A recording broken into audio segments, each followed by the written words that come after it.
أعوذ بالله من الشيطان الرجيم. بسم الله الرحمن الرحيم. الحمد لله رب العالمين، والصلاة والسلام على أشرف الخلائق أجمعين، سيدنا وسيد الأولين والآخرين، حبيبنا وحبيب إله العالمين، إمام المرسلين وخاتم النبيين، أبي القاسم المصطفى محمد. اللهم صل على محمد وآل محمد وعلى أهل بيته الطيبين الطاهرين الهداة المهديين المعصومين المظلومين، واللعنة الدائمة على أعداء الدين أجمعين. أما بعد، فقد قال الله تعالى عز اسمه في محكم كتابه ومتقن خطابه. بسم الله الرحمن الرحيم. قل إن صلاتي ونسكي ومحياي ومماتي لله رب العالمين لا شريك له، وبذلك أمرت وأنا أول المسلمين. صدق الله العلي العظيم. اللهم صل على محمد وآل محمد. ایک اور بلندتر صلوات. اللهم صل على محمد وآل محمد. اور صلوات پڑھتے ہوئے ذرا آگے تشریف لے آئیں. اللهم صل على محمد وآل محمد. ایک اور بلندتر صلوات. اللهم صل على محمد وآل محمد. عزیزان ایمانی، عزیزان اسلامی، عزیزان گرامی، ہمارا عنوان گفتگو ہے درس اسلام ہے حسین کا ذکر. میرا خیال ہے خود اس عنوان میں دنیا کے کسی بالغ نظر اور صاحب نظر مسلمان کو اختلاف نہیں ہوگا.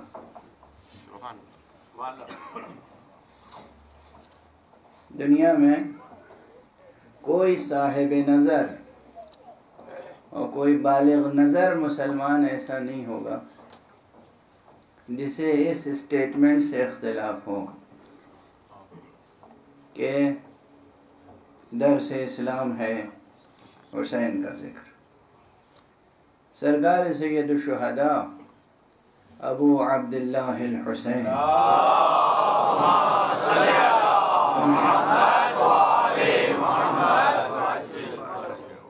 کا جو تعارف رسول اللہ نے فرما دیا ہے، خود وہ تعارف اتنا جامع ہے، اتنا کامل ہے، اور دنیا کے کسی بھی مسلمان کو مطمئن کرنے کے لیے اس قدر کافی و وافی ہے کہ اس کے بعد ہم جیسے کسی خاکی و خاطی کہ کسی بیان کی ضرورت نہیں ہے. آخر جس نبی نے انسانوں کو خدا سے پہچانوایا، جس نبی نے انسانوں کو عالم ملکوت کی خبر دی، جس نبی نے انسانوں کو نیکی کی راہ دکھائی، جس نبی نے انسانوں کو آخرت کی خبر دی، جس نبی نے یہ بتایا کہ جنت بھی ہے، جہنم بھی ہے، اسی نبی نے یہ کہا کہ یہ وہ ہے جو جہنم سے بچانے والا ہے اور جوانان جنت کا سردار ہے. اب یہ کس قدر ستم ہوگا کہ ہم اس حد تک تو رسول کی بات تسلیم کر لیں کہ جنت ہے،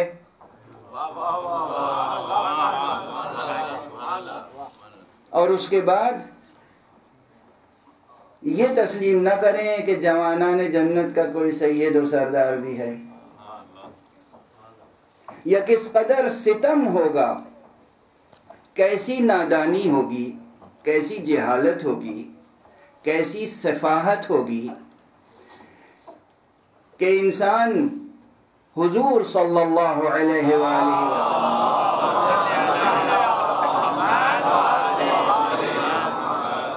کی اس خبر پر یقین لا کر کہ جنت ہے اور اچھے اعمال کی جزا جنت ہے، انسان جنت کی آرزو تو کرے،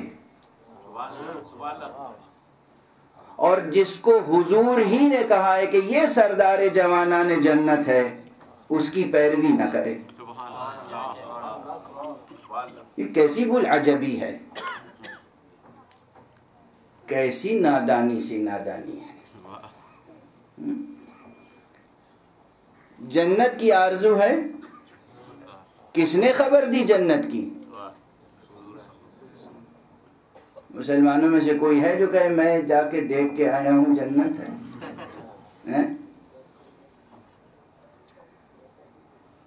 حضور نے خبر دی اور ہمیں یقین آ گیا، اور اب جنت کی آرزو میں تڑپ رہے ہیں۔ حضور ہی نے کہا کہ یہ جوانان جنت کے سردار ہیں، ان کی پیروی سے گریزاں ہیں۔ کیسی بلعجبی ہے، یہ مسلمان کدھر جا رہا ہے؟ اسی لیے میں اکثر یہ مصرع دہراتا رہتا ہوں، اندرہ کے تو میروی بے ترکستان است، یہ راستہ جس پہ تم جا رہے ہو یہ مکے کو نہیں جاتا، یہ تو ترکستان جا رہا ہے، یہ روم کی طرف جا رہا ہے، مکے کی طرف نہیں۔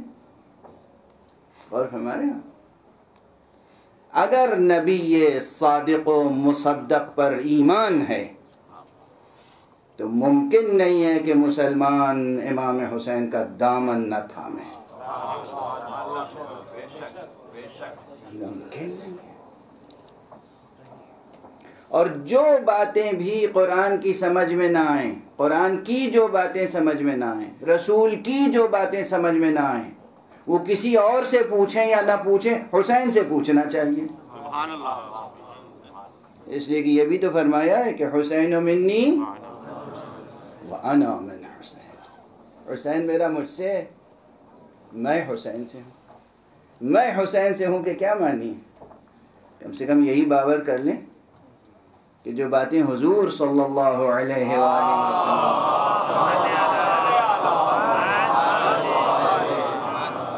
ہماری سمجھ میں نہیں آ رہی ہیں، حضور نے کچھ ارشاد فرمایا ہم نہیں سمجھ پائے، حضور کی کوئی حدیث ہم تک پہنچی، عبارت روشن نہ ہو سکی یا معنی روشن نہ ہو سکے، تو ہم کس سے سمجھنے کی کوشش کریں گے؟ اس سے سمجھنے کی کوشش کریں گے کہ جو ہم زبان پیغمبر بھی نہ ہو۔ اصل سرکار سید الشہداء علیہ السلام کی شخصیت تاریخ اسلام میں اور تعالیم اسلام میں، تعلیمات اسلام میں ایک انتہائی بنیادی شخصیت کی حیثیت رکھتی ہے۔ اور جب بھی کوئی مطلب، کوئی نکتہ، کوئی حقیقت انسانوں کے لیے متشابہ ہونے لگے، مشتبہ ہونے لگے یا متشابہ ہونے لگے، تو پھر اس کی تصحیح کے لیے جو معیارات ہمارے پاس ہیں ان میں سے ایک بڑا معیار ہے حسین۔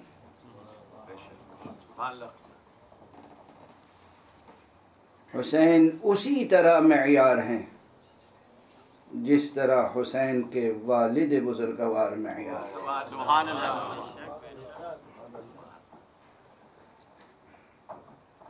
دیکھیے کچھ چیزیں ہیں جن کا اس کرۂ ارض پہ جتنے مسلمان ہیں سب مل کے انکار نہیں کر سکتے. میں اتحاد کی ایک راہ بتاؤں. جس چیز کا کوئی انکار نہ کر سکے سر جھکا کے اس کا اقرار تو کر لو.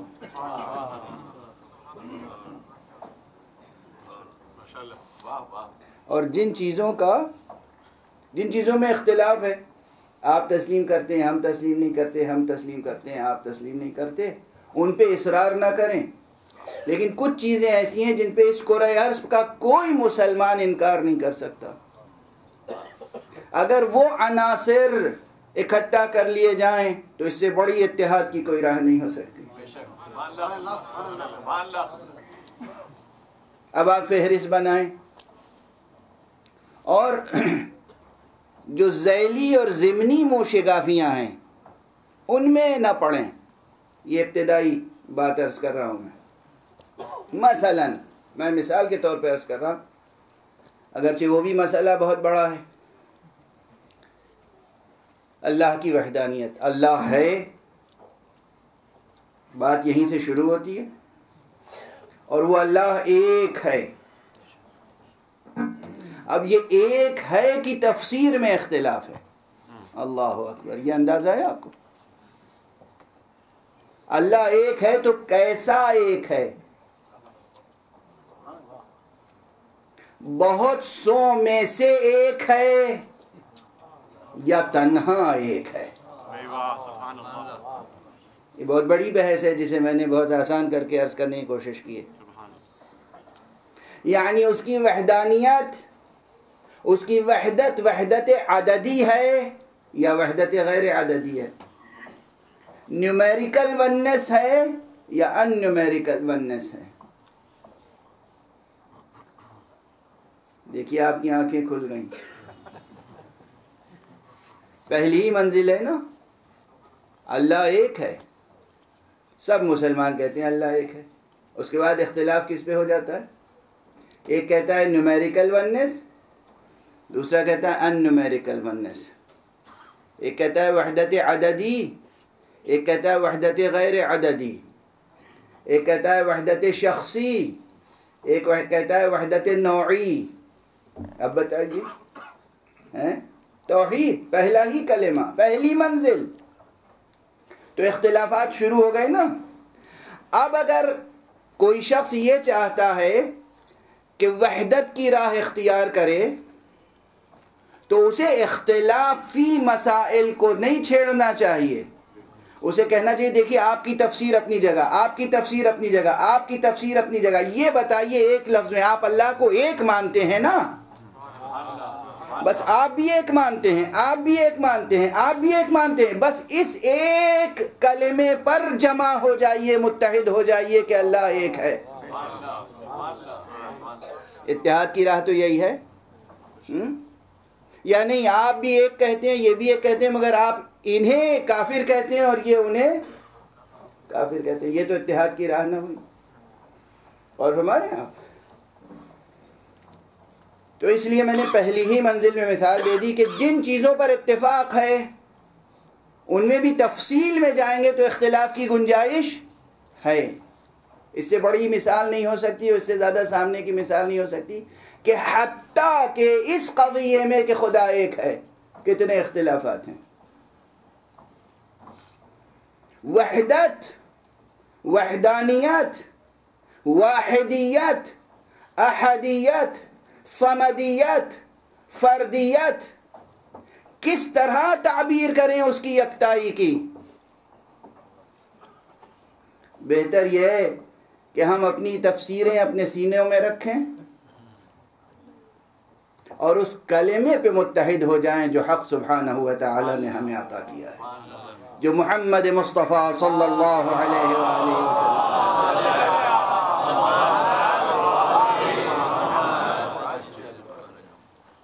تو یہ ایک بات، اللہ ایک ہے بس اس پہ متحد ہو جائیے.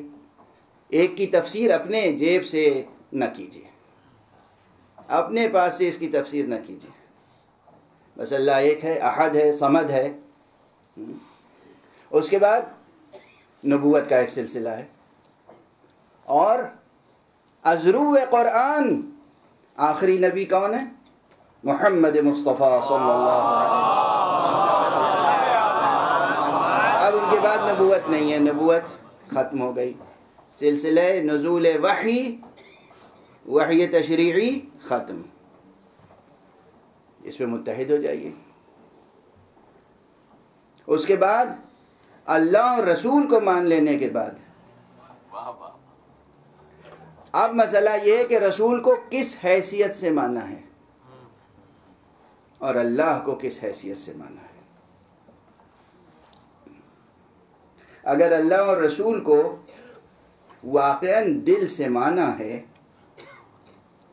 تو پھر قرآن مجید میں جو کچھ کہا گیا ہے اس سے اختلاف نہ کیجیے، اور جو امر ثابت ہو کہ مصطفیٰ نے یہ فرمایا ہے، پھر وہی بات، جس کا کوئی انکار کرنے والا نہ ہو اس کا دل سے اقرار کیجیے۔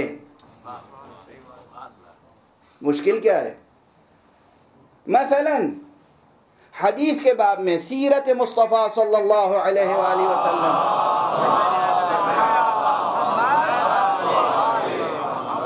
کتنی حدیثیں ہیں؟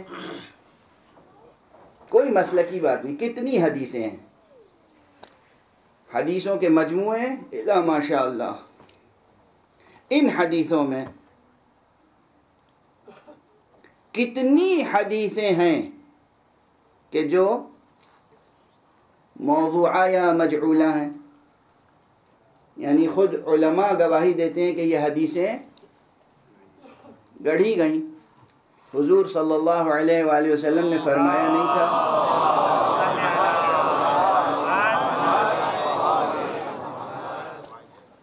لوگوں نے حضور کی طرف اقوال منسوب کر دیے، اور یہ کام خود حضور کی زندگی سے شروع ہو گیا تھا، بعد میں نہیں، حضرت صلی اللہ علیہ وسلم کی حیات طیبہ میں شروع ہو گیا تھا یہ کام۔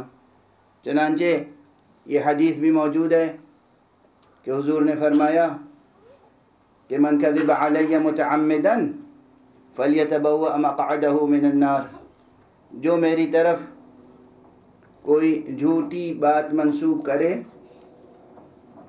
اس کا ٹھکانہ جہنم ہے۔ تو یہ کام شروع ہو گیا تھا، اور آپ کو یہ بتاؤں کہ حدیث گڑھنے والوں نے بہت سی حدیثیں بڑی نیک نیتی سے گڑھی ہیں۔ ہاں، حیرت ہوگی آپ کو۔ بزم میں علماء بھی تشریف فرمائے، پروردگار ان کا سایہ عاطفت سلامت رکھے، اور جن کا کام ہی یہی ہے شب و روز کہ وہ پرکھیں اور دیکھیں، بلکہ میں کہتا ہوں اردو زبان میں تو یہی لفظ استعمال ہوگا کہ سونگھ کر بتائیں کن لفظوں میں دہن عصمت کی نکھت پائی جاتی ہے، کن عبارتوں میں خوشبو دہن معصوم پائی جاتی ہے اور کس میں نہیں پائی جاتی۔ یہ کام ہے، اور یہ وہی کر سکتے ہیں کہ جنہوں نے خود اپنے مشام جاں کو اتنا پاکیزہ رکھا ہو، اتنی طہارت ہو جن میں کہ وہ فرق کر سکیں کہ دنیا کے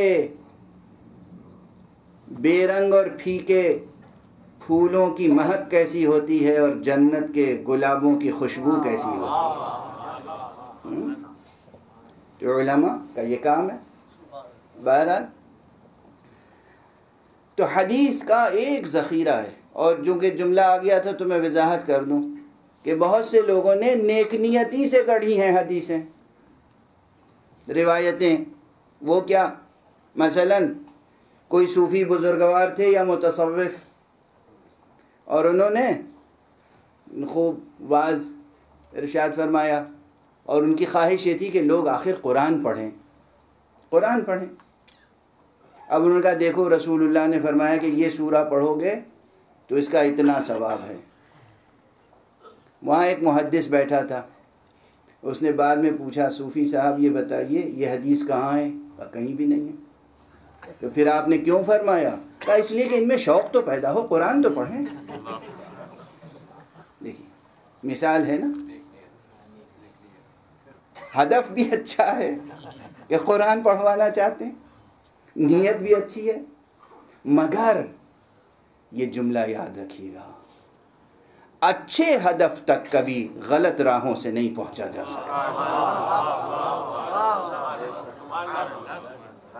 ہدف کی پاکیزگی سامنے رکھیں، اچھے ہدف تک جانا ہے، اچھے راستے سے جائیے۔ انسان میں قرآن مجید کے فضائل بیان کیجئے، مگر جو جملے حضور نے نہیں فرمائے ہیں وہ جملے حضور کی طرف منسوب نہ کیجئے۔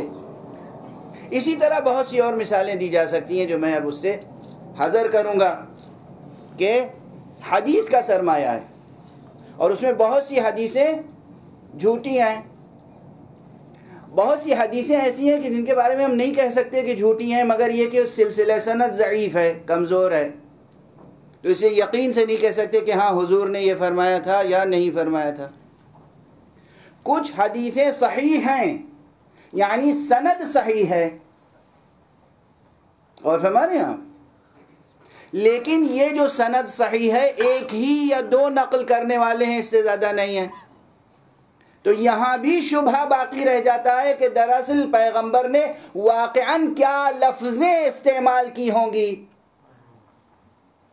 اب یہ فقیہ کا کام ہے کہ کوئی ایک صحیح حدیث ہے، ایک حدیث ہے اور سلسلہ صحیح ہے، مگر آپ تصور فرمائیے، میں پھر مثال یہیں کی دوں، آپ حضرات ماشاءاللہ 21ویں صدی کا ذہن رکھتے ہیں، یہ بچے، یہ جوان بہت ذہین ہیں۔ جب میری آج تقریر ختم ہو جائے تو ان میں سے کسی سے پوچھیے گا مولانا نے کیا تقریر کی،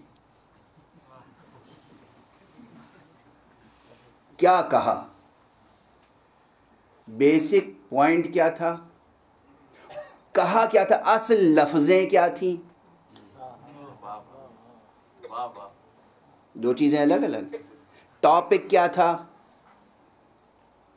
میں سمجھتا ہوں کہ ایک تقریباً یا 6ٹھی تقریر ہے یا 7ویں تقریر ہے، اور جو عنوان ہے میں روز دہرا رہا ہوں اور وہ ایک مصرع ہے، لیکن بعض حضرات اب بھی ایسے ہوں گے جن کی طبیعت میں موزونیت نہیں ہوگی یا اردو سے مانوس نہیں ہوں گے، ان سے کہیے ٹاپک کیا تھا تو وہ اس مصرعے کو کم سے کم ناموزوں کر کے تو بتائیں گے،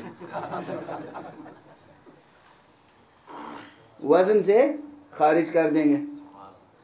تو گویا اصل الفاظ جو میں عرض کر رہا ہوں، یا جو بنیادی نقطہ ہے، یا جو اس کے گرد حالہ ہے مضمون کا، یا جو عنوان ہے، یہ سب آج کا 21ویں صدی کا ذہن بھی جوں کا توں منتقل نہیں کر سکتا، اور جتنے سننے والے ہیں سب کو کاغذ اور قلم دے دیجئے اور کہیے جو بول رہے ہیں، خطیب جو کہہ رہا ہے اسے نقل کیجئے، آپ دیکھیے کتنے ورژن آئیں گے سامنے، اور بہت سی باتیں ایسی ہوں گی جب میرے سامنے آئے گا تو میں کہوں گا کہ میں نے تو یہ کہا ہی نہیں، نہ یہ میرا مقصد تھا، نہ ہدف تھا، نہ یہ خیال تھا، یہ کیا لکھ دیا آپ نے۔ غور فرما رہے ہیں آپ؟ اب تصور کیجئے کہ ایک شخص نیک نیتی سے لکھ رہا ہے، مگر پھر بھی ذہن انسانی خطا کرتا ہے، سہو طاری ہوتا ہے، نسیان طاری ہوتا ہے، بے ارادہ خطا ہو جاتی ہے، چہ جائے کہ ہم ایک کے بعد ایک نسلوں کا شمار کریں۔ یعنی آج اگر میں کوئی روایت کرتا ہوں تو مجھ سے اور حضور صلی اللہ علیہ وآلہ وسلم سے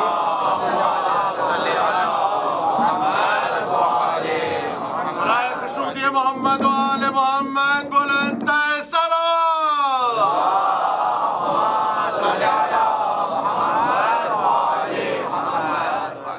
تقریباً 60، 65 یا 70 واسطے ہوتے ہیں۔ ایک آدمی کی عمر اگر 50 سال گنی جائے تو 100 برس میں کم سے کم 2 راوی تو چاہیے، 1400 برس میں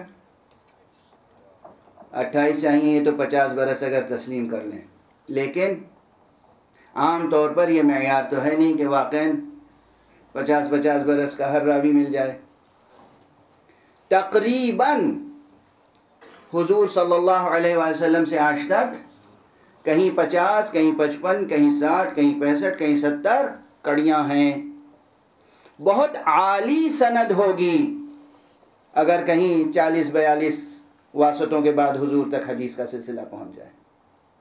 یہ جو 40-42 یا 50 یا 60 یا 70 راوی ہیں، سب کے سب دیندار صحیح، مگر ان میں سے ہر ایک کی صحت کیسی تھی، مزاج کیسا تھا، حافظہ کیسا تھا، واقعاً بعین ہی ایک زیر زبر کے فرق کے بغیر روایت کی یا مضمون نقل کر دیا. اور فرما رہے ہیں، اس لیے کسی ایک صحیح سند کے ساتھ جو روایت پہنچے اس پر بھی پورا اعتماد کر کے یہ نہیں کہا جا سکتا کہ بعین ہی رسول نے یہ فرمایا تھا. اور اسی لیے فتووں میں اختلاف ہوتا ہے. سمجھ میں آئی آپ کو بات؟ فتووں میں اختلاف اس لیے نہیں ہوتا کہ فقہا اپنی رائے شامل کرتے ہیں. فتووں میں اختلاف اس لیے ہوتا ہے کہ جو حدیث پہنچی ہے اس سے ہم کیا سمجھے، ہم نے اس پہ اعتماد کیا یا نہیں کیا. میں نے اعتماد کر لیا اور دوسرے عالم نے اعتماد نہیں کیا، انہیں اور حدیثیں سامنے تھی پیش نظر. اب بس اس سے زیادہ میں ٹیکنیکل بحث آگے نہیں بڑھاؤں گا. تو جو حدیثیں ہیں ان تمام حدیثوں پر اعتماد نہیں کیا جا سکتا، مگر وہ حدیثیں جو متواتر ہیں. متواتر کسے کہتے ہیں؟ متواتر کی تعریف یہ ہے کہ اتنے لوگوں نے نقل کیا ہو کہ جس میں خطا کا امکان نہ ہو. اور فرما رہے ہیں آپ، ایک حدیث کوئی ایک راوی ہے، ایک حدیث کا 2 راوی ہے، ایک حدیث کے 3 راوی ہیں، 4 ہیں، 10 ہیں، 12 ہیں، اور اگر کوئی ایسی حدیث ہے کہ اس کے 110 سے زیادہ ہیں، 110 سے زیادہ صحابی کہہ رہے ہیں کہ میں نے رسول اللہ کو یہ کہتے ہوئے سنا، تو ایسی حدیثوں کا روح زمین پر کوئی محدث نہیں ہے جو انکار کر سکے. تو بس دست ادب جوڑ کے عرض کر رہا ہوں کہ قرآن کے بعد ان حدیثوں کی فہرست بنا لیجئے جو اتنے راویوں نے نقل کی ہو، اس انداز سے نقل کی ہو جسے تواتر کا درجہ دیا جا سکے. اب صحاح نہ گنیے، متواترات گنیے. توجہ فرما رہے ہیں آپ؟ یہ نہ گنیے کہ صحیح سند سے کتنی حدیثیں پہنچی ہیں، یہ ذرا گن کے بتائیے متواتر حدیثیں کتنی ہیں. اور خدا کی قسم، قرآن کی قسم، نبوت کی قسم، جب متواتر حدیثوں کی فہرست بنائیں گے تو سب سے پہلے درجے پر وہ حدیث آئے گی جو غدیر کے منبر سے ارشاد فرمائی گئی.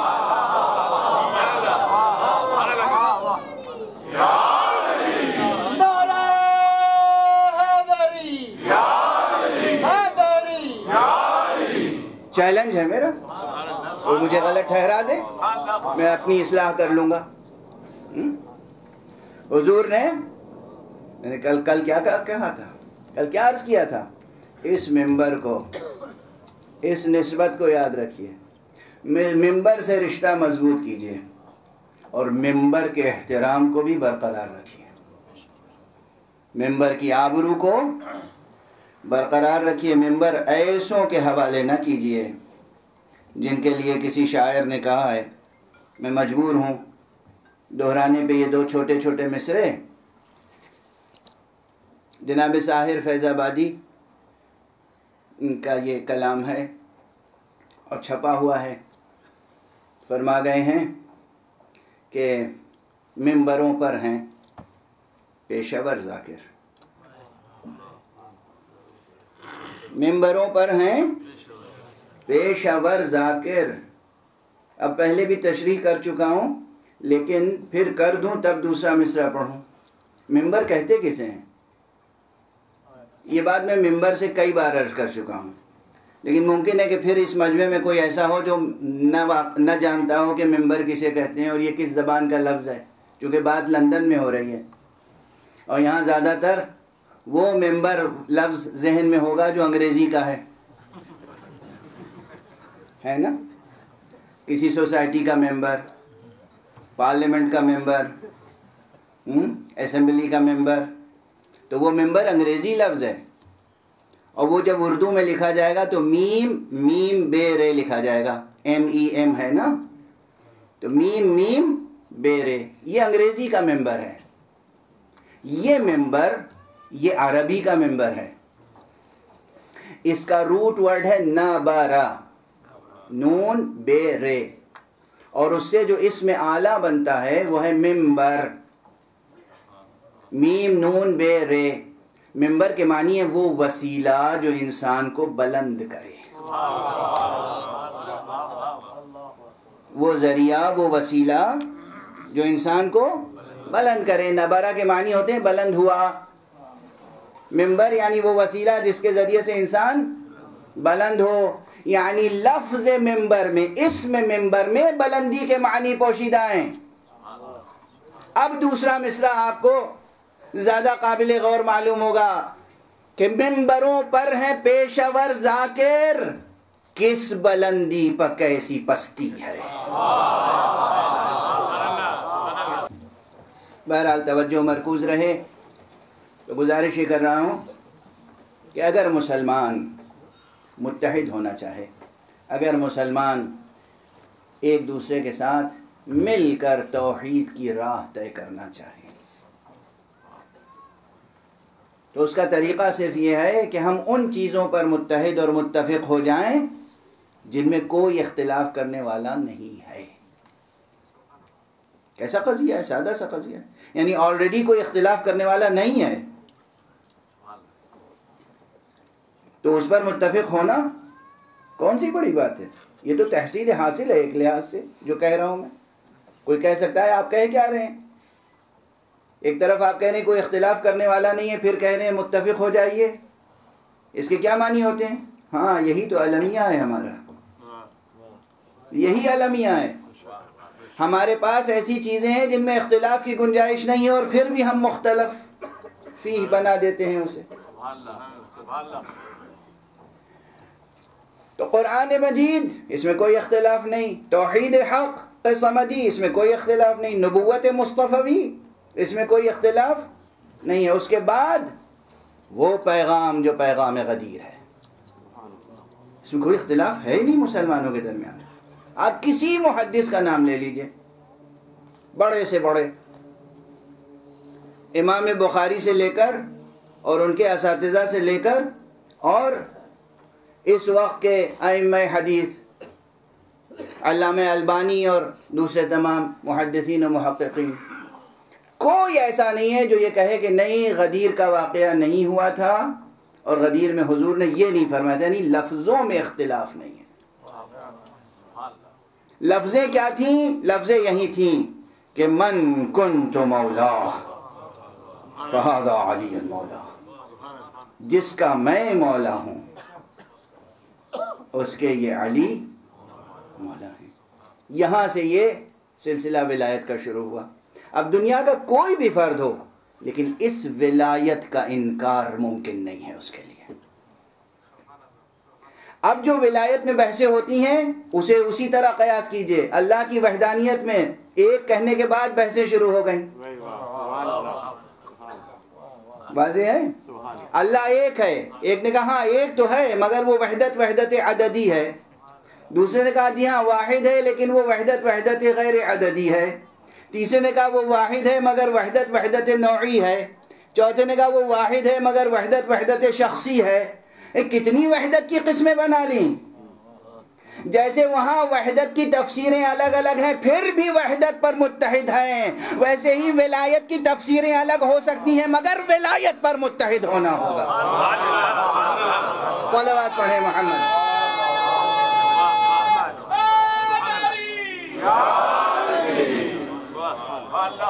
جس طرح خدا کی قسم جس طرح ہم وحدت ذات باری سے الگ نہیں ہو سکتے اسی طرح ہم ولایت علوی سے الگ نہیں ہو سکتے، ممکن نہیں ہے۔ ممکن نہیں ہے کہ کسی نے توحید کا کلمہ پڑھا ہو اور ختم نبوت کا کلمہ پڑھا ہو اور اس کے بعد ولایت کا کلمہ نہ پڑھے، ممکن نہیں ہے۔ اور اسی لیے عرض کر رہا ہوں دست ادب جوڑ کر، یہ کوئی مسلکی گفتگو نہیں ہے، اگر ہم نے حضور کا کلمہ پڑھا ہے تو ممکن کیسے ہے کہ اس اہتمام کے ساتھ حضور کلمہ پڑھوائیں، حضور بیعت کروائیں اور ہم بیعت نہ کریں؟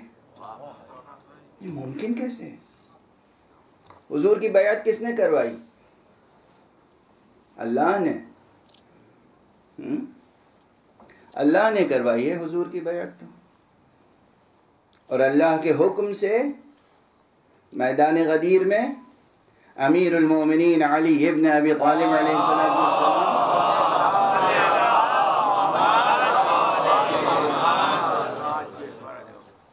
کی بیعت کس نے کروائی ہے؟ خود حضور نے صلی اللہ علیہ وآلہ وسلم۔ یہ وہ ثابت حقیقتیں ہیں جن سے کوئی انکار نہیں کر سکتا۔ اور کیا فرمایا ہے حضرت علی کے بارے میں؟ یہ بھی حدیث ہے، فرمایا کہ الحق مع علی وعلی مع الحق، یا علی مع الحق والحق مع علی۔ صلوات پڑھیے۔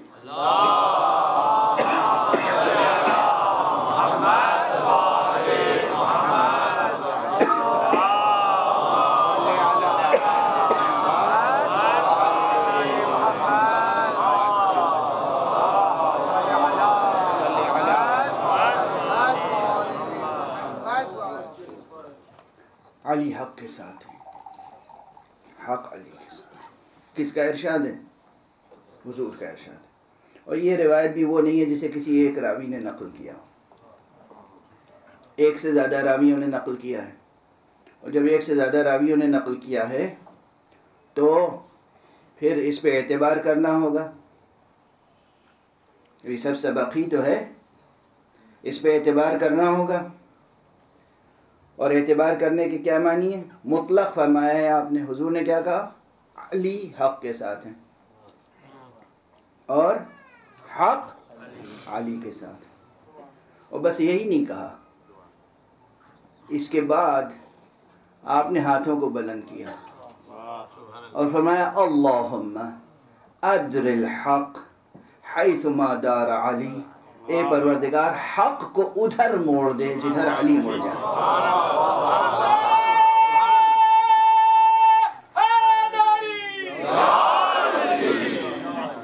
کیا مقام ہے، کیا مقام ہے!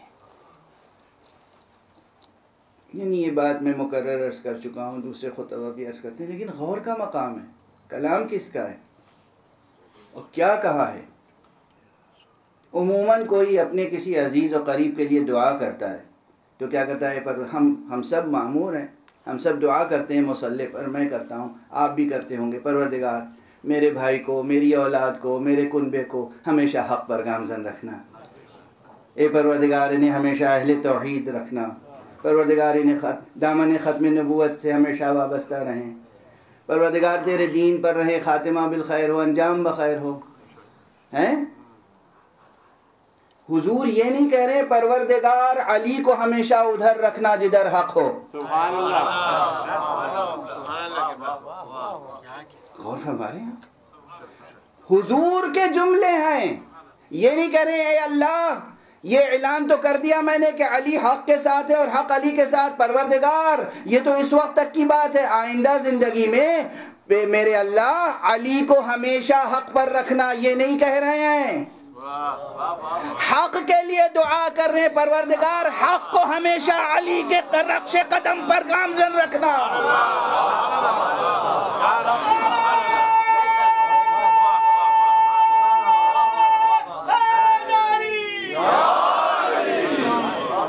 کیا مقام ہے، کیا منزلت ہے! یہی تو سبب ہے جو ہم کہتے ہیں کہ دراصل صراط مستقیم علی کا نام ہے۔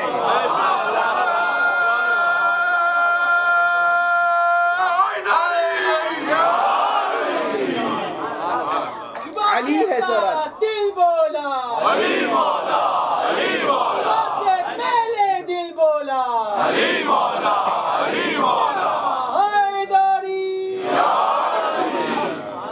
اب یہ وہ مقام ہے جسے کوئی محدث دیانت دار انکار نہیں کر سکتا، مگر یہ کہ اس نے اپنا ضمیر بیچ دیا ہو، مگر یہ کہ وہ کسی یزید کے ہاتھوں بک گیا ہو. ورنہ کوئی محدث، کوئی مسلمان کسی مسلک کا، میں چیلنج کر رہا ہوں، کسی مسلک کا کوئی محدث اس حدیث سے انکار نہیں کر سکتا کہ حضور نے فرمایا. نظیر میں ایک قول اور لے کر آتے ہیں لوگ، آپ نے شاید نہ سنا ہو تو میری زبانی سن لیجیے، ہے یہ حدیث بھی اور بالکل اسی لہجے میں ہے، لیکن کس کے لیے ہے؟ جناب عمار یاسر کے لیے. جناب عمار یاسر کے لیے جو اقوال ثابت ہیں روایتاً اور درایتاً، اس میں ایک یہ ہے کہ پیغمبر صلی اللہ علیہ وآلہ وسلم نے فرمایا کہ عمار حق پر ہے اور حق عمار کے ساتھ، عمار حق کے ساتھ ہیں اور حق عمار کے ساتھ. غور فرمایا آپ نے، یہ حضور نے ارشاد فرمایا. اور ساتھ میں یہ بھی ارشاد فرمایا کہ عمار وہ ہیں جنہیں ایک باغی گروہ قتل کرے گا. بس اب میں خاموش ہو جاؤں، بہتر یہی ہے. اب جو اہل نظر ہیں، اہل مطالعہ ہیں، ریسرچ اور جستجو کا ذوق رکھتے ہیں، وہ جا کے دیکھیں عمار زندگی بھر کس کے ساتھ رہے، کس کے ساتھ جیے، کس کے ساتھ مرے، کس میدان میں شہید ہوئے اور کس نے قتل کیا. جس نے بھی قتل کیا ہو، پیغمبر پہلے کہہ چکے ہیں وہ باغی ہوگا. اب مسلمان یہ طے کرے باغیوں کے ساتھ رہنا ہے یا وفاداروں کے ساتھ.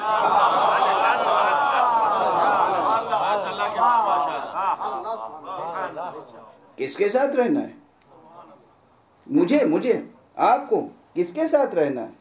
اللہ اور اللہ کے رسول کے وفادار کے ساتھ یا اللہ اور اللہ کے رسول کے باغی کے ساتھ؟ اور جس کی یہ حیثیت ہو کہ قول خدا اور قول رسول کے مطابق اس کا باغی ہونا ثابت ہو، یہ کیسی بات ہے؟ اللہ کہہ رہا ہے یہ میرا باغی ہے، رسول کہہ رہے ہیں یہ باغی ہیں، ہم کہہ رہے ہیں اللہ ان سے راضی ہو جائے. ایک صلوات پڑھ دیجئے محمد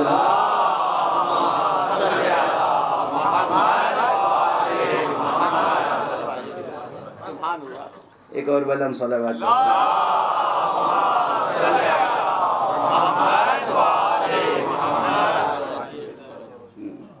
خیر.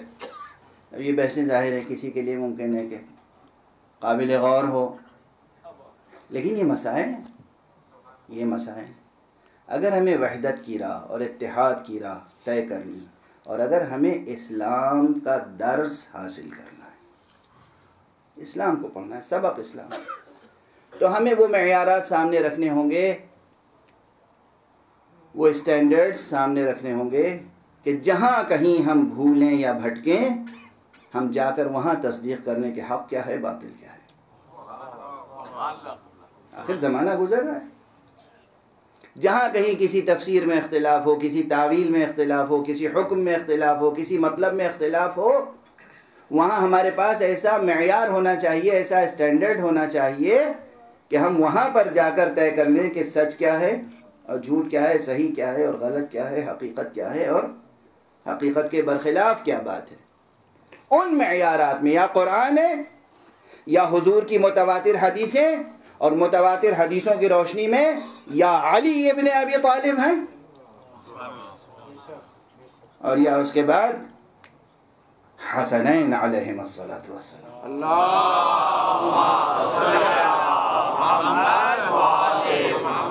حسن اور حسین. بالکل مکتبی انداز سے گفتگو کر رہا ہوں میں، جیسے مکتب میں باتیں ہوتی ہیں 2 اور 2 4 کی طرح، بالکل مکتبی انداز میں کوئی بھی سن لے اور اس پر غور کرے. اور اگر میں غلط نتائج اخذ کر رہا ہوں تو میری اصلاح فرما دے، یا اللہ یا رسول، یا پھر رسول کے ارشادات کی روشنی میں امیر المؤمنین علی ابن ابی طالب علیہ السلام،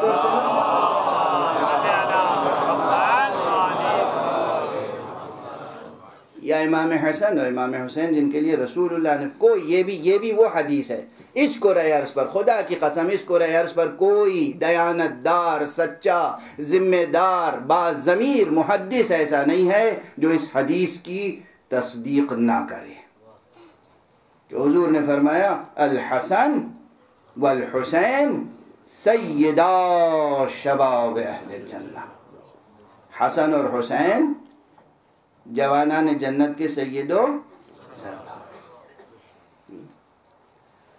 اب یہ عجیب بات ہے، پہلے بھی کہہ چکا ہوں، مکرر عرض کر رہا ہوں آپ کے سامنے، یہ عجیب بات ہے، سید کہتے کسے ہیں؟ سید یعنی آقا، سید یعنی مولا، مولا یعنی سید، آقا، اور لفظ مولا کے تو ایک سے زیادہ معنی ہیں۔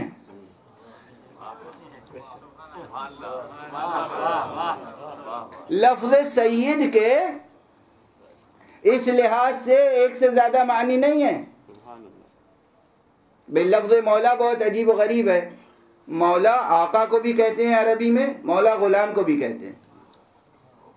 یہ عربی زبان ایسی زبان ہے کہ اس میں بہت ڈائیورسٹی ہے، بہت عجیب و غریب لسانیاتی اعجاز ہے اس زبان میں، ایک لفظ کے کہیں کہیں 70 اور 70 سے بھی زیادہ معنی ہیں، اور کہیں ایک معنی کے لیے 70 سے زیادہ الفاظ ہیں، بلکہ کسی ایک شے کے لیے 500 اور 1000 اور اس سے بھی زیادہ الفاظ ہیں عربی زبان میں۔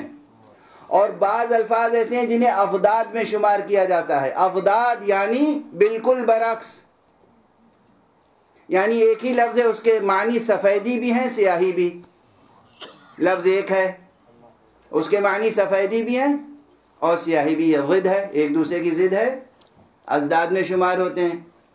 لفظ مولا، لفظ مولا کے معنی آقا کے بھی ہیں اور لفظ مولا کے معنی غلام کے بھی ہیں، لفظ مولا کے معنی دوست کے بھی ہیں، لفظ مولا کے معنی چاہنے والے کے بھی ہیں، محبوب کے بھی ہیں، حبیب کے بھی ہیں، بہت سے معنی نکال لیا آپ نے۔ سید کے کتنے معنی ہیں؟ سید یعنی سردار، سید یعنی آقا۔ حسن اور حسین اہل جنت کے سید و سردار ہیں۔ دنیا میں کوئی ہے جو اپنے سید و سردار اور آقا سے کہے کہ آئیے میری بیعت کیجیے؟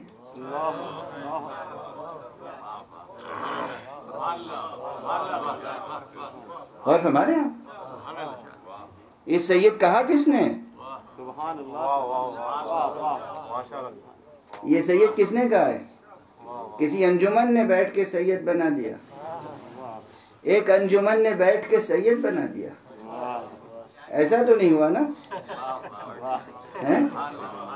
غور فرما رہے ہیں آپ؟ اب اس سے زیادہ صاف مصرع تو فوراً فی البدیہہ ہو نہیں سکتا۔ ایک انجمن نے بیٹھ کے سید بنا دیا، اس سے زیادہ برجستہ مصرع فی البدیہہ میں نہیں کہہ سکتا۔ اب یہ جہاں بھی جا رہا ہو، جس انجمن تک بھی جا رہا ہو،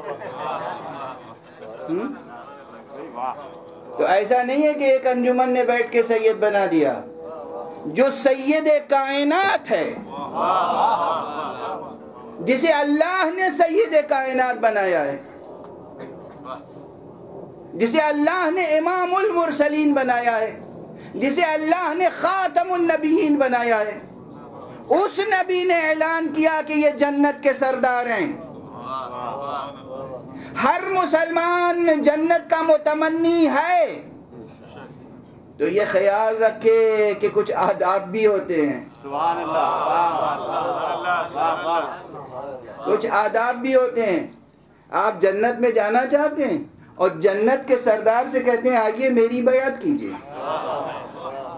کیا منطق ہے؟ اب بالکل وقت ختم ہو چکا، آج بہت تیزی سے گزر گیا۔ کچھ وقت آپ نے صرف کیا کچھ میری کھانسی نے. اب بہرحال دامن وقت میں گنجائش نہیں ہے، لیکن کچھ مطالب آپ تک سادہ زبان میں پہنچ گئے. جس طرح ذات پیغمبر معیار ہے، اسی طرح ذات امیر المؤمنین علی ابن ابی طالب معیار ہے،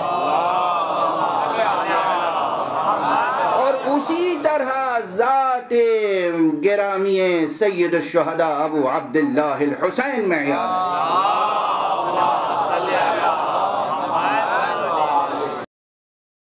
کہ کرۂ ارض پہ کوئی مسلمان اس عنوان سے اختلاف نہیں کر سکتا کہ درس اسلام ہے حسین کا ذکر. سبحان اللہ سبحان اللہ. اور وہ بھی حسین کون؟ حسین جس کا ذکر پیغمبر کی زبان پر تو ہوا ہی ہے، قرآن مجید میں. اب آپ کہیں گے پہلی مجلس میں غالباً یا دوسری مجلس میں نے عرض کیا تھا کہ اس کا جواب لے کے جائیے کہ قرآن مجید میں علی کا ذکر کہاں ہے، اور آج کہہ رہا ہوں اس کا جواب لے کے جائیے کہ قرآن مجید میں حسین کا ذکر کہاں ہے. کتنے مقامات ہیں قرآن مجید میں جہاں حضرت سید الشہداء ابو عبداللہ الحسین کے علاوہ ان مفاہیم کا کوئی مصداق نظر نہیں آتا جو مفاہیم قرآن نے پیش کیے ہیں. ذرا توجہ رکھیے گا، بہت سنجیدگی سے، بہت سنجیدگی سے. پہلی منزل میں تو وہ تمام آیتیں جو خود خمسہ نجبہ سے متعلق ہیں، ان تمام آیتوں میں حسین بھی برابر کے شریک ہیں. آیت تطہیر، سبحان اللہ، آیت تطہیر، کوئی آیت تطہیر کی تفسیر سے حسین کو خارج نہیں کر سکتا. آیہ مودت، کوئی آیہ مودت کی تفسیر سے حسین کو سبحان اللہ، خارج نہیں کر سکتا. آیہ مباہلہ، کوئی آیہ مباہلہ کی تفسیر سے حسین کو خارج نہیں کر سکتا. توجہ فرما رہے ہیں آپ؟ بعض حضرات کو شوق ہوتا ہے پنجتن پاک کی نئی نئی تفسیریں کرتے ہیں، اصلا اس تصور کا انکار کرتے ہیں. اور میں مکرر عرض کر چکا ہوں، جب تک قرآن مجید میں یہ دو آیتیں موجود ہیں، آیت تطہیر اور آیت مباہلہ، اس وقت تک نہ پنجتن کا تصور حذف کیا جا سکتا ہے، نہ پنجتن کی فہرست بدلی جا سکتی. کون گیا تھا میدان مباہلہ میں؟ کون گیا تھا؟ یہ مباہلہ ہوا کب ہے؟ قرآنی حقیقت ہے، مباہلہ قرآنی حقیقت ہے. اور حضور صلی اللہ علیہ وآلہ وسلم کی وفات سے بس چند مہینے قبل کا واقعہ ہے. کتنی تعداد ہو چکی تھی مسلمانوں کی، کتنے اسلام لا چکے تھے، کتنے شرف صحابیت سے مشرف ہو چکے تھے، کتنوں سے رسول کے رشتے قائم ہو چکے تھے. تاریخ ہے نا. ظاہری دنیاوی اعتبار سے کتنے افراد تھے جو حضور کے گھر والوں میں شمار تھے. اور ہمارے یہاں لیکن جب مسئلہ توحید حق صمدی کے لیے مباہلے کا ہوا، کوئی اور مسئلہ نہیں، مسئلہ کون سا ہے؟ توحید کا. عجب مسلمان ہیں جو توحید کی جیتی ہوئی جنگ کا بھی تذکرہ نہیں کرتے.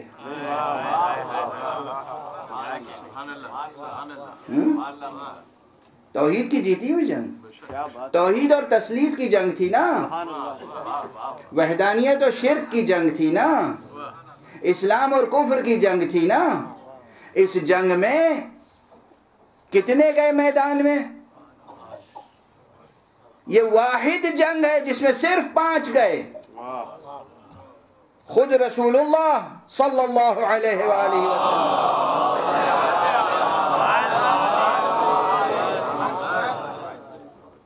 بی بی جناب سیدہ جناب امیر المومنین علی ابن ابی طالب علیہ السلام اور حسنین. اور خدا کی قسم ترتیب جو روایتوں میں ہے وہ ترتیب یہ ہے کہ حضور نے سب سے آگے حضور تھے؟ نہیں، سب سے آگے حضور نہیں تھے. حضور نے اپنی گود میں حسین کو لے لیا تھا. اب بتائیے سب سے آگے کون تھا؟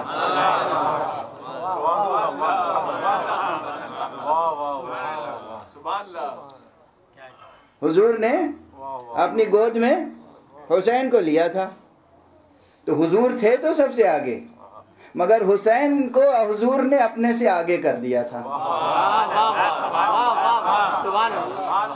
گود میں حسین اور ایک ہاتھ میں حسن کی انگلی تھامے ہوئے، آگے آگے پیغمبر، پوسٹ پر جناب زہرا، اور اس کے بعد جناب امیر المومنین علی ابن ابی طالب علیہ السلام، نفس رسول. اب ذرا اس ظرافت اور لطافت اور نزاکت کو سمجھیے. آیت مباہلہ پڑھیے. کیا ہے آیت؟ فمن حاجک من بعد ما جاءک من العلم فقل تعالوا ندعو ابناءنا وابناءکم ونساءنا ونساءکم وانفسنا وانفسکم. اے رسول، جو اللہ کی طرف سے علم نازل ہو چکا، وحی نازل ہو چکی، جو پیغام آپ دے چکے، علم آپ سنا چکے، آیتیں سنا چکے، اس کے بعد بھی اگر کوئی شخص آپ سے حجت کرے، بحث کرے، تو کہیے کہ بس اب بحث کی گنجائش نہیں ہے، اب میدان مباہلہ میں آ جاؤ، اور اس طرح کہ تم اپنے بچوں کو لاؤ، ہم اپنے بچوں کو لائیں. آیت میں بچوں کا ذکر پہلے تھا.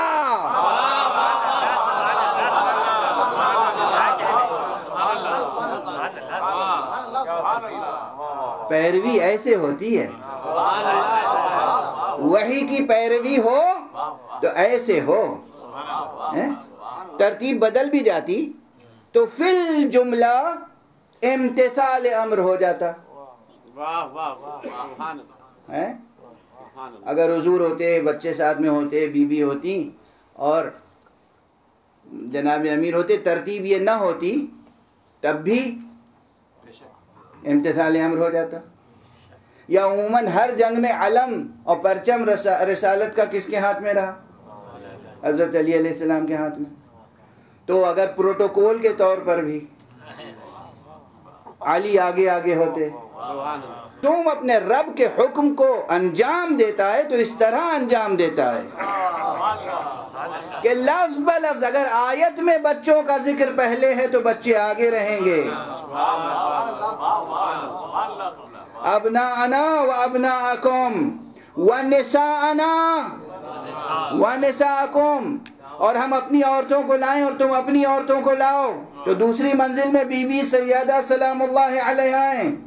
اور پھر وَأَنفُسَنَا وَأَنفُسَكُمْ، ہم اپنے نفسوں کو لائیں، تم اپنے نفسوں کو لاؤ. اب جہاں نفس کا مقام ہے وہاں امیر المومنین علی ابن ابی طالب علیہ السلام.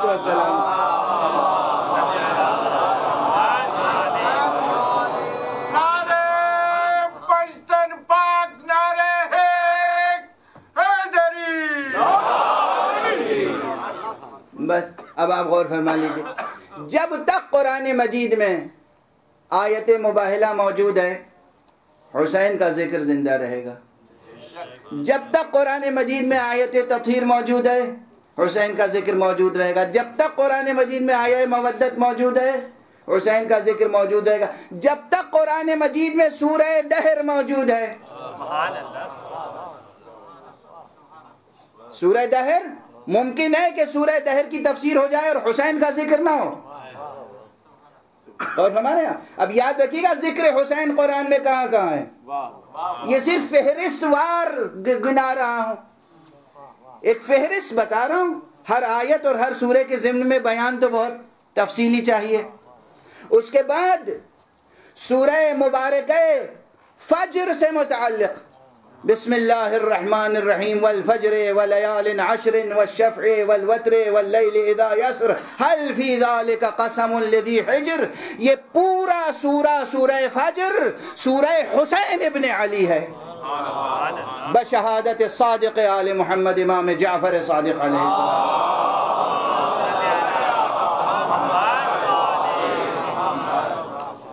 اس کے بعد ابھی فہرست بھی مکمل نہیں ہو پائے گی. آج جہاں جہاں خاص آقا حسین کا ذکر ہے قرآن میں، یعنی میں بزرگوں کی بات نہیں کر رہا ہوں، میں تو بہت ہی ناچیز اور حقیر طالب علم ہوں، مگر اگر کئی مہینے تک بھی یہ عنوان صرف ہو قرآن اور حسین تو گفتگو کا سلسلہ مکمل نہیں ہو پائے گا. سورہ فجر سورہ حسین ابن علی ہے، سورہ احقاف سورہ حسین ابن علی ہے، سورہ کہف سورہ حسین ابن علی. بحث اتنی آسان نہیں ہے، واقعاً جتنی سنجیدگی سے آپ نے سنا ہے حق ہے کہ آپ سنجیدہ ہو جائیں. سورہ فجر سورہ کہف پوری طالب علمانہ ذمہ داری سے عرض کر رہا ہوں.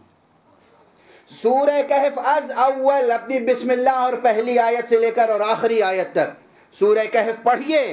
سورہ کہف کی روح ذات حسین ابن علی سے وابستہ ہے.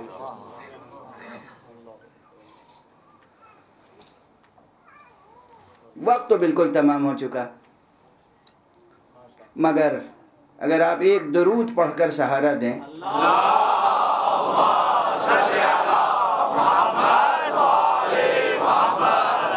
تو کم سے کم ایک نقطے کی طرف اشارہ کر ہی دوں آج، اور وہ ہے سورہ کہف سے متعلق. یہ تو مشہور ہے ہی ہے کہ سورہ کہف کی تلاوت سرکار سید الشہداء نے نوک نیزہ پہ فرمائی ہے، یہ آپ نے بارہا سنا ہوگا. لیکن سورہ کہف اپنے تمام مضامین و مضمرات کے ساتھ سرکار سید الشہداء سے متعلق ہے، اور اس وقت صرف ایک آیت کی طرف اشارہ کروں گا. وہ آیت نہیں جو آپ نے سنی ہے بارہا. قرآن مجید کے سورہ مبارکہ کہف میں ایک مقام پر یہ آیت آتی ہے، وَاصْبِرْ نَفْسَكَ مَعَ الَّذِينَ يَدْعُونَ رَبَّهُمْ بِالْغَدَاةِ وَالْعَشِيِّ يُرِيدُونَ وَجْهَهُ وَلَا تَعْدُ عَيْنَاكَ عَنْهُمْ تُرِيدُ زِينَةَ الْحَيَاةِ الدُّنْيَا وَلَا تُطِعْ مَنْ أَغْفَلْنَا قَلْبَهُ عَنْ ذِكْرِنَا وَاتَّبَعَ هَوَاهُ وَكَانَ أَمْرُهُ فُرُطًا. یہ وہ آیت ہے. آج تفسیر مکمل نہیں کر سکوں گا، صرف آپ کے ذوق کو بیدار کرنے کے لیے عرض کر رہا ہوں. سورہ مبارکہ کہف کی یہ وہ آیت ہے تنہا جس پر نہ جانے کتنے دنوں تک گفتگو ہو سکتی ہے، اور جو سرکار سید الشہداء کے مقام عصمت کے ثابت کرنے کے لیے کافی ہے. حسین معصوم حسین، حسین معصوم حسین. آج تشریح پوری نہیں کر پاؤں گا، ظاہر ہے کہ علماء تشریف فرمائیں، دانشور حضرات ہیں، اہل نظر ہیں، یہ جانتے ہیں کہ اس کی کچھ شان نزول بھی بتائی ہے لوگوں نے. لیکن جتنے فقہاء ہیں چاہے وہ کسی بھی مسلک سے تعلق رکھتے ہوں، وہ ان کے پاس یہ اصول ہے، یہ قاعدہ ہے کہ المورد لا یخصص الوارد. شان نزول سے کوئی فرق نہیں پڑتا. جو مضمون آیت ہے، جو مضمون آیت ہے، بس میں ترجمہ کروں گا اور ربط مصائب آپ خود تڑپنے لگیں گے. آیت شروع ہوئی ہے وَاصْبِرْ سے. مجھ میں طاقت نہیں ہے کہ اس لفظ کا ترجمہ کر سکوں، لیکن علماء کی موجودگی کی بنا پہ ایک جملہ کہہ رہا ہوں.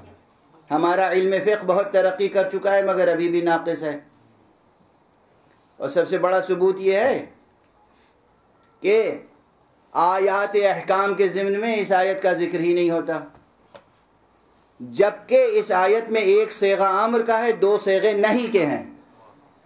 اور امر و نہیں، امر اور نہیں تکلیف آور ہے. امر اور نہیں کہیں نہیں ملے گی یہ آیات احکام کے اس فہرست میں. یہ اس طالب علم کا معروضہ ہے. وَاصْبِرْ صیغہ امر کا ہے، صبر کرو. ظاہری ترجمہ یہ صبر کرو. وَاصْبِرْ مَعَ الَّذِينَ وَاصْبِرْ نَفْسَكَ مَعَ الَّذِينَ يَدْعُونَ رَبَّهُمْ بِالْغَدَاةِ وَالْعَشِيِّ يُرِيدُونَ وَجْهَهُ. اپنے آپ کو ان لوگوں کے ساتھ ثابت قدم رکھو جو دن رات ہمیشہ ہر لمحہ ہر آن بس خدا کو یاد کرتے ہیں. اور خدا کو یاد کرنے کا مقصد بھی کچھ اور نہیں ہوتا بجز خدا. توجہ رکھنا عزیزو، کہاں سے کہاں بات پہنچ رہی ہے. نماز ہم بھی پڑھتے ہیں، آپ بھی پڑھتے ہیں، دعائیں کرتے ہیں، مگر کس لیے دعائیں کرتے ہیں؟ اپنی دنیا کے لیے دعائیں کرتے ہیں. توجہ ہے، بات کہاں پہنچ گئی. ہم دعائیں کرتے ہیں، نماز شب پڑھتے ہیں، نماز شب میں طلب کیا کرتے ہیں؟ اپنی دنیا، پروردگار رزق، پروردگار عافیت. یہاں کہہ رہے ہیں وَاصْبِرْ نَفْسَكَ مَعَ الَّذِينَ يَدْعُونَ رَبَّهُمْ بِالْغَدَاةِ وَالْعَشِيِّ يُرِيدُونَ وَجْهَهُ، جو دن رات خدا کو یاد کرتے ہیں اور ان کی طلب بھی بس ذات خدا ہے. کیا عشق الہی کا مرتبہ ہے، کیا عشق الہی کا مرتبہ ہے. اے پروردگار، ہمیں کچھ نہیں چاہیے بجز تیرے. اللہ اکبر. اس پورے مجمع میں یا جہاں تک میری آواز جا رہی، مجھے نہیں معلوم کہ کوئی ایسا ہوگا جس کی صدائے حال یہ ہو کہ پروردگار ہمیں کچھ نہیں چاہیے بجز تیرے، کچھ نہیں چاہیے بجز تیرے. اب آپ بتائیے کہ کسی نے اس پر عمل کیا؟ وَاصْبِرْ نَفْسَكَ مَعَ الَّذِينَ يَدْعُونَ رَبَّهُمْ بِالْغَدَاةِ وَالْعَشِيِّ يُرِيدُونَ وَجْهَهُ. یہاں تک تو امر ہے، صیغہ امر. وَاصْبِرْ صیغہ امر. اس کے بعد وَلَا تَعْدُ عَيْنَاكَ عَنْهُمْ تُرِيدُ زِينَةَ الْحَيَاةِ الدُّنْيَا. اور ان سے یعنی وہ کلاس، وہ طبقہ جو دن رات ذکر خدا کرتا ہے اور اس لیے کرتا ہے کہ اس کی طلب صرف خدا ہے، ان سے تم اپنی نظر بھی نہ ہٹانا. اللہ وَلَا تَعْدُ عَيْنَاكَ، ان سے تجاوز نہ کرنا، ان سے ہٹانا نہیں، اپنی نظر نہ ہٹانا، پلک جھپکنے نہ پائے. کیا منزلت ہے. کون ہے اس کائنات میں جس نے اس آیت پہ عمل کیا ہو؟ کون ہے اس کائنات میں جس نے اس آیت پہ عمل کیا ہو؟ وَلَا تَعْدُ عَيْنَاكَ عَنْهُمْ تُرِيدُ زِينَةَ الْحَيَاةِ الدُّنْيَا. دنیا کی زیب و زینت کے لیے ان سے اپنی نظر نہ ہٹانا، تجاوز نہ کرنا. اور وَلَا تُطِعْ، وَلَا تَعْدُ پہلی نہیں، وَلَا تُطِعْ دوسری نہیں. وَلَا تُطِعْ کا کیا ترجمہ ہوگا؟ اور اطاعت نہ کرنا. بیعت کا تقاضا کیا ہوتا ہے؟ بیعت کسے کہتے ہیں؟ اطاعت کو نا. بیعت کے یہی معنی ہوتے ہیں کہ ہم اطاعت کریں گے. خدا کہہ رہا ہے اور اطاعت نہ کرنا اس کی. وَلَا تُطِعْ، اور اس کی ہرگز اطاعت نہ کرنا کہ جس کے دل کو ہم نے اپنے ذکر سے غافل بنا دیا ہے.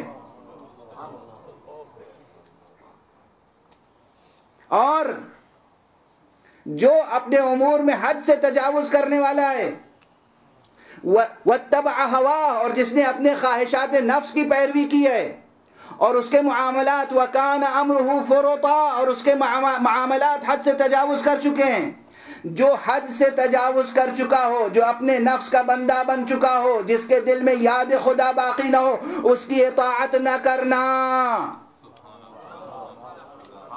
اس کے معنی یہ ہے کہ اگر کسی فاسق، فاجر، ظالم حکمراں کی بیعت طلب کی جائے تو یہ آیت آگے بڑھ کے کہتی ہے کہ ہرگز بیعت نہ کرنا.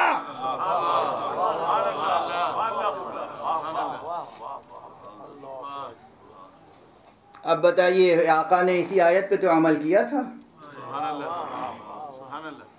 کون ہے دنیا میں جو یہ کہہ سکتا ہے کہ نعوذ باللہ خاکم بدہن حسین کے اندر ہاشمی انانیت تھی، تمکنت تھی، غرور تھا، جاہ طلبی تھی، حسین اپنے لیے حکومت چاہتے تھے، حسین اپنے لیے حکومت نہیں چاہتے تھے، حسین کا قیام اور انکار بیعت قیام توحید کے لیے تھا، خدا کی حکومت باقی رہے، حق کی سلطنت قائم رہے، اور کسی ایسے شخص کی بیعت نہ ہونے پائے کہ جس کی اطاعت بھی ممنوع ہے۔ کس مقام تک پہنچ گئی گفتگو؟ یہ قرآن ہے، اور اس آیت کا ظاہری مفہوم سمجھنے کے لیے حسین کے علاوہ دوسری کوئی شخصیت موجود نہیں۔ توجہ فرما رہے ہیں؟ یہ ہے حسین کا ذکر قرآن کی روشنی میں۔ ایک مقام ہے صرف، ابھی کتنے مقامات باقی؟ یہ حسین کا ذکر قرآن کی روشنی میں، اور اس حسین کے ذکر میں کیا کیا درس اسلام موجود ہے، کس منزلت کی توحید چاہیے۔ شب و روز ذکر خدا کرو، دعا کرو، مگر کس کے لیے؟ خدا طلبی کے لیے، اور کسی ایسے کی اطاعت نہ کرو جس کا دل خدا کی طرف سے غافل ہو گیا ہو، جو اپنے نفس کی پیروی کرنے والا ہو۔ یہی سبب ہے عزیزو، ایک جملے میں آپ تڑپ تڑپ کر گریہ فرمائیں گے، ایک جملے۔ آقا حسین کے ساتھ جو لوگ تھے ان میں کوئی اور نہیں، عزیز، قریب، بھتیجا، بیٹا۔ اس نے اگر آقا سے یہ پوچھا ہے کہ کیا ہم حق پر نہیں ہیں، تو اس کے معنی یہی ہے کہ اس مقام کو روشن کرنا ہے، اور فرما رہے ہیں اس مقام کو روشن کرنا ہے۔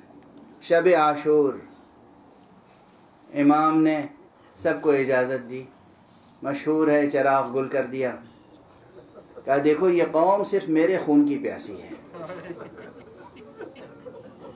یہ قوم میرے خون کی پیاسی ہے، میں تمہاری گردنوں سے اپنی بیعت اتارتا ہوں، تمہیں آزاد کرتا ہوں۔ دیکھو اس رات کو اپنے لیے غنیمت جانو، یہ رات کی تاریکی تمہارے لیے پردہ ہے، بلکہ یہ رات تم مرکب بنا لو اسے، فَاتَّخِذُوهُ جَمَلًا، تم اسے اپنا مرکب بنا لو اور جہاں چاہے چلے جاؤ۔ بعض تذکروں میں یہ بھی ہے جملہ موجود کہ اگر تم تنہا نہیں جاتے، غیرت مانے ہے، تو میرے اہل بیت میں سے ایک ایک بچے کا ہاتھ پکڑو اور چلے جاؤ، اس لیے کہ یہ قوم صرف میرے در پہ ہے، میرے خون کی پیاسی ہے۔ جب آقا نے یہ خطبہ ارشاد فرمایا ہے تو سب سے پہلے جو شخصیت اٹھی وہ ابو الفضل العباس کی شخصیت۔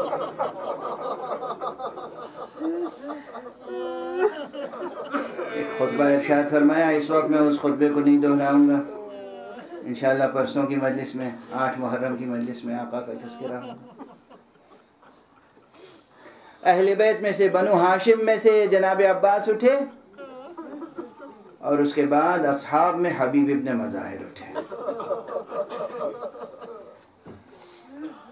اور سب نے اپنی وفاداریاں پیش کی۔ ایک بچہ تھا امام حسن کا،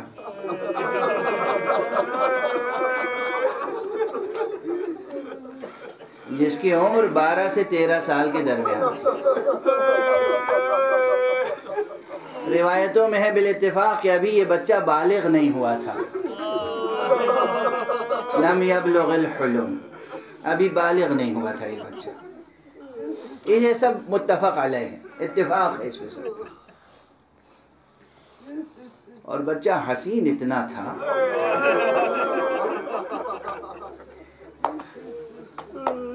کہ دشمنوں کی گواہی ہے، صبح عاشور جب یہ بچہ جنگ کے لیے نکلا ہے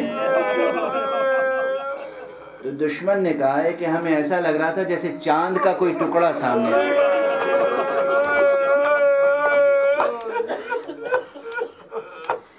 عزادارو، سوچنے کا مقام ہے، جو بچہ دشمن کو چاند جیسا نظر آ رہا ہو، اپنی ماں کی نگاہ میں کتنا حسین ہوگا، وہ اپنی پھوپھی کی نگاہ میں کتنا حسین ہوگا، وہ اپنے چچا کی نگاہ میں کتنا حسین ہوگا، وہ اپنے بھائیوں کی نگاہ میں کتنا حسین ہوگا۔ یہ بچہ کوئی اور نہیں، یہ بچہ قاسم ابن حسن ہے، یہ بچہ قاسم ابن حسن ہے۔ جب سب گفتگو کر چکے تو قاسم اٹھے، اس لیے کہ ان گفتگوؤں کے بعد آقا نے اپنے اصحاب کو، اپنے انصار کو شہادت کی خوشخبری سنائی اور سب کو یقین دلایا کہ نہیں، تمہارے نام محضر شہادت میں ہیں۔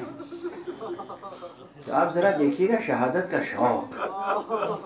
کل بھی میں نے یہ جملہ عرض کیا تھا، کربلا کی ماؤں نے اپنے بچوں کو مرنے کے لیے آمادہ کیا، مرنے کے لیے آمادہ کیا تھا۔ بس ایک مرتبہ یہ بچہ اٹھا، جناب قاسم اٹھے اور جناب قاسم نے کہا، امو جان، چچا جان، یہ بتائیے کہ کیا میرا نام شہداء کی فہرست میں ہے یا نہیں؟ کیا شوق ہے، کیا شوق ہے۔ اس عمر کے بچوں میں جینے کا حوصلہ ہوتا ہے، جینے کی آرزو ہوتی ہے، جینے کی تمنا ہوتی ہے۔ اب مجھے یہ بتائیے میرا نام مرنے والوں میں شامل ہے یا نہیں؟ چچا کیسے جواب دیں؟ بڑی شفقت سے پوچھا، بیٹا موت تمہیں کیسی لگتی ہے؟ اس موقع پہ بھتیجے نے پوچھا، چچا کیا ہم حق پر نہیں آئے؟ آپ نے فرمایا، ہاں ہم حق پر نہ ہوں گے تو کون ہوگا؟ تو پھر فرمایا، پھر تو موت ہمارے لیے شہد سے زیادہ شیریں ہے۔ کیا جملہ ہے، کیا جملہ ہے۔ بس پروردگار آپ کو کسی غم میں نہ رولائیں، سوائے غم آل عبا کے۔ شب عاشور گزری، صبح عاشور نمودار ہوئی اور اس کے بعد جنگ کا آغاز ہوا۔ کل میں عرض کر چکا ہوں، جب تک اصحاب زندہ رہے بنی ہاشم میں سے کسی تک ایک زخم بھی نہ پہنچا، اور جب انصار اصحاب کا سلسلہ ختم ہوا اور اہل بیت کا سلسلہ شروع ہوا تو ایک کے بعد ایک، پہلے آل عقیل میدان میں گئے، پھر آل جعفر یعنی جناب اون و محمد شہید ہو چکے ہیں، اور اب جب بنی ہاشم میں سلسلہ شروع ہوا، آگے بڑھا تو ایک منزل وہ آئی جب جناب قاسم آئے ہیں چچا سے اجازت لینے۔ آقا شب عاشور بتا چکے تھے کہ بیٹا تمہارا نام محضر شہادت میں موجود ہے۔ آقا کو معلوم تھا یہ بچہ شہید ہوگا، مگر روایتوں میں ہے بعض ایسے شہید ہیں جنہیں رخصت کرتے وقت آقا حسین کا حال تبدیل ہو گیا، دیگرگوں ہو گیا، حالت غیر ہو گئی، چہرے کا رنگ بدل گیا۔ ان مواقع میں سے ایک موقع یہ جب قاسم آئے اور کہا، چچا جان بس مجھے اب اجازت دیجئے، تو روایت میں ہے کہ سینے سے لگا کر اتنا گریہ کیا کہ غش کھا کے گر گیا۔ خدا کی قسم، خدا کی قسم، آپ کو حق ہے کہ جناب قاسم کے لیے جس قدر گریہ کریں کم ہے، اس لیے کہ حسین نے گریہ کیا ہے، اور اتنا گریہ کیا ہے، اتنا گریہ کیا ہے کہ غش کھا کے گر گئے۔ اور اس کے بعد اٹھے، اٹھنے کے بعد قاسم کو رخصت کیا مگر بے تابی کے ساتھ۔ قاسم گئے، اور جیسا کہ میں نے ابھی عرض کیا تھا کہ قاسم نے بے پناہ جنگ کی، بے پناہ جنگ کی، بے پناہ جنگ کی قاسم نے، مگر کب تک جنگ کرتے؟ ایک مرتبہ کسی شقی نے ایسا وار کیا کہ یہ بچہ جو اس طرح میدان میں گیا تھا۔ اب یہ سب چونکہ آپ حضرات اکثر سنتے رہتے ہیں تو میں بہت سی باتیں یہ سوچتا ہوں کہ ذکر نہ کروں وقت کی تنگی کی بنا پر، لیکن بہرحال یہ دو باتیں بہرحال یاد دہانی سے تعلق رکھتی ہیں۔ روایات میں ہے، دشمن راوی نے کہا ہے کہ یہ بچہ ایسا تھا جس کے جسم پر زرہ نہیں تھی، سر پہ خود نہیں تھا، جسم پہ ایک ہلکا سا کرتا،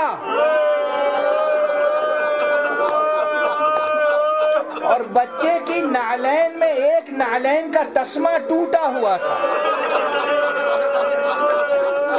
اور بچے کا پاؤں گھوڑے کے رکاب تک نہیں پہنچتا تھا.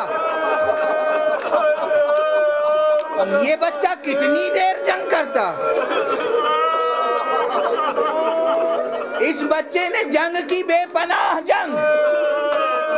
اور اس کے بعد جب ایک شقی نے سر مبارک پہ وار کیا تو ہر شہید جاتے وقت صرف یہ کہتا تھا علیک منی السلام یا ابن رسول اللہ، علیک منی السلام یا ابا عبداللہ، اے ابو عبداللہ آپ پر میری طرف سے سلام ہو.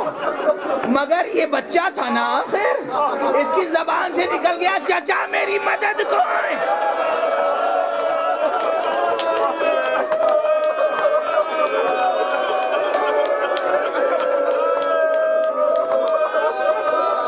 چچا میری مدد کو آئے. بس یہ ایک ہی ہے جس نے پورے جنگ کربلا میں حسین کو مدد کے لیے پکارا.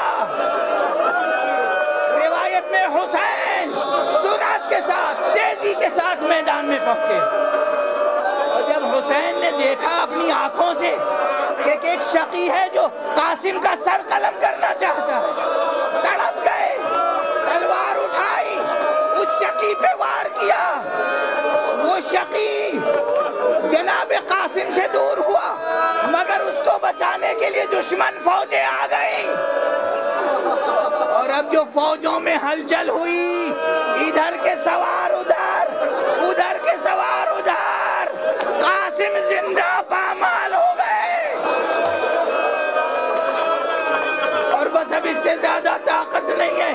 اسی لیے روایتوں میں ہے جناب قاسم کا لاشا اس طرح اٹھا کے نہیں لائے، اپنی ردا اتاری اور قاسم کے جسم کے ٹکڑے جمع کیے، ایک گٹھری سی لی اور خیمگاہ کی طرف آئے. وا قاسمہ وا حسنہ وا علیہ.